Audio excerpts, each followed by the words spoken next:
ها يا مدخن، طمني، ولد ولا بنت؟ الحمد لله يا حسين، ربنا كرمني بولد. الف مبروك يا حبيب اخوك، ربنا يجعلها فتحه خير عليك. حبيب قلبي يا حسين، وانت طيب، رمضان كريم. وسميته ايه بقى ان شاء الله؟ والله يا حسين انا كنت محتار في الاسم لحد ما ربنا الهمني باسم كويس ومميز وقليل قوي اللي مسميه. طول عمرك بتفهم يا مدخن، سميته ايه؟ شحيبر. مين؟ شحيبر، اسم مميز وقليل اللي مسميه. شحيبر يا مدخن، انت عايز تعقد دلوقتي في حياته؟ بصراحه بقى اشمعنى انا ابويا اللي زلني وسميني دخنت، مع ان كان نفسي بقى اسم عصمت شوكت عفت كده يعني. براحتك يا عم، ده ابنك وانت حر في تسميته، بس قول لي انت رايح فين كده؟ رايح مزرعه قريبه مننا كده علشان اشتري ذبيحه واعمل عقيقه لابني. بتفهم يا مدخل، عقيقه ثوابها كبير جدا، بس استنى اما اجي معاك عشان نشتري حاجه كويسه. يلا بينا. السلام عليكم يا معلم. وعليكم السلام ورحمة الله وبركاته. والله يا معلم احنا كنا عاوزين ذبيحه حلوه كده عشان نعمل عقيقه للواد ابن عقبال عندك. مفيش مشكلة، اتفضلوا، المزرعة كلها تحت أمركم. ايه رايك يا حسين في العجل ده؟ حشوم يا مدخن وشوزي. فعلا له كاريزما كده وحضور وطاغي على بقيه العجول. لو سمحت يا معلم، العجل ده عامل كام؟ ده عامل 65,000 جنيه. طب ما فيش حاجه ارخص من كده وترمي لحم كتير؟ ما أنت واقف قدامي أهو، هترمي لحمة بالهبل. يلا بينا يا حسين، من هنا واحنا جايين نتهزى ولا يا ايه؟ عم ارجع على صبرك، تعالى بس اما نشوف الخرفان. يلا بينا. بعد اذنك يا معلم، الخروف ده بكام؟ الخروف ده عامل 18,000 جنيه.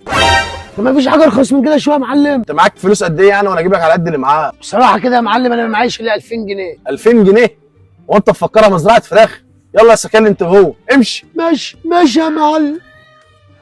وبعدين يا حسين هنعمل العقيقه دي ازاي؟ ده الواد بيبقى مرحوم بيه. ما انا عارف يا مدخن. طب والعمل يا حسين؟ مفيش غير حل واحد يا مدخن. ايه هو حتى ابوه؟ في مؤسسه اسمها الريان في افريقيا، عندها مزارع، هنكلمها تعمل لك العقيقه. ايوه ما انا عارف الناس ديت وبشوفها على النت، بس خايف لا يكونوا بتوع حوارات ولا حاجه. لا لا لا، من حد اطمن، انا كنت مكلمهم على صدقه لابويا من 10 سنين وعملوها. يعني بيعملوا صدقه كمان مش عقيقه بس؟ طبعا، ولو عليك نادر بنيه الشفاء كل حاجه عندهم موجوده. طب واحنا نعرف منين ان مؤسسه الريان بافريقيا عملوا العقيقه بجد؟ مش كلام. ما هو انت اول ما بتدفع الفلوس تاني يوم على طول بيجيبوا الذبيحه وبيوزعوها على فقراء افريقيا، بيصوروا كل دي ويبعتوا لك فيديو على طول. ماشي يا حسين، بس الحاجات دي هناك اكيد بتتكلف كتير عن هنا. يا ابني لا، الخروف ابو 18,000 جنيه هنا ب 2000 جنيه هنا، والعجل ابو 70,000 جنيه هنا ب 11,000 جنيه هنا. بجد يا حسين؟ طب هنتواصل مع مؤسسه الريان بافريقيا دي ازاي؟ عادي، ممكن تتواصل معاهم على الفيسبوك عن طريق الصفحه بتاعتهم اسمها مؤسسه الريان بافريقيا، او على الواتس بتاعهم. طيب انت معاك رقم الواتس بتاعهم ده ولا انا اجيبه منين؟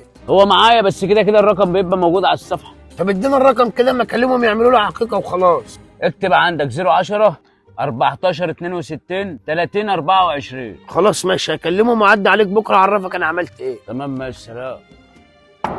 حسين ايه؟ يا مدخن، عملت ايه؟ كلمتهم؟ بعت لهم 2000 جنيه وعملوا له عقيقه وبعتوا لي الفيديو ده. الحمد لله والصلاة والسلام على رسول الله في يوم الله المبارك.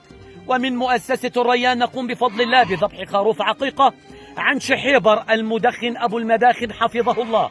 اللهم تقبل يا رب العالمين، واجعل يا رب هذا الذبح مقبولا وخالصا لوجهك الكريم، واحفظ يا رب شحيبر المدخن أبو المداخن من كل مكروه وسوء. ايه رايك؟ عملت معاك الصح، وانت لازم تجيب لي 2 كيلو لحمه ولا حاجه. لا ما تقلقش يا حسين، انا عامل حسابي، امسك. ايه ده يا مدخن؟ ده واحد حواوشي. ده يا عم لا ربنا يقدرك عليه. على العموم هديه مقبوله. انت رايح فين؟ عين الحواوشي العيل من العيال. لا يابا هاته، ده انا عامل حساب اكله انا وانت. صدق وتؤمن بالله، لا اله الا الله. انت اكبر سكن اللي شفته في حياتي. الحمد لله، ساب لي السندوتش.